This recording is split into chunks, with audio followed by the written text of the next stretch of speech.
ফজরের পরে সালাম ফিরিয়ে কারোর সঙ্গে কথা না বলে এই দোয়াটি 100 বার পড়েন, দুনিয়া আপনার পায়ের নিচে মাথা নত করতে বাধ্য হবে ইনশাআল্লাহ। আল্লাহ রাজত্ব দান করে দিবেন। আপনার অভাব অনটন, দুশ্চিন্তা, অসুস্থতা, পেরেশানি, সন্তান কথা শুনছে না, কোনো কিছুতে উন্নতি নাই, বিদেশে গিয়ে আটকা পড়েছেন, দেশে আসতে পারছেন না, আল্লাহ সব দোয়া আপনার কবুল করে নেবে যদি আপনি করতে পারেন। আল্লাহর উপর ভক্তি ভরসা রেখে আপনি আমল করুন না, আল্লাহ তাআলা অবশ্যই রিজিক খুলে দিবেন।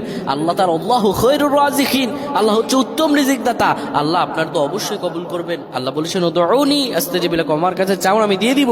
এই কথাগুলো তোমরা শেয়ার করে দিবা, ফ্যামিলি সবার কাছে শেয়ার করবা। তুমি আমল না করো সব পাবা যদি তোমার একটা কথা অন্য কেউ শুনে আমল করে। আমার প্রায় ভাইরা, ফজর নামাজের পরে নবীজি কখনো এই আমলটা ছেড়ে দিতেন না। কেউ যদি ফজর নামাজের পরে পরে সুবহানাল্লাহি ওয়া বিহামদিহি সুবহানাল্লাহিল আযীম 100 বার যদি কেউ পড়তে পারে, কারো সঙ্গে কথা না বলে 100 বার পড়ার কারণে আমার আল্লাহ রব্বুল আলামিন তাকে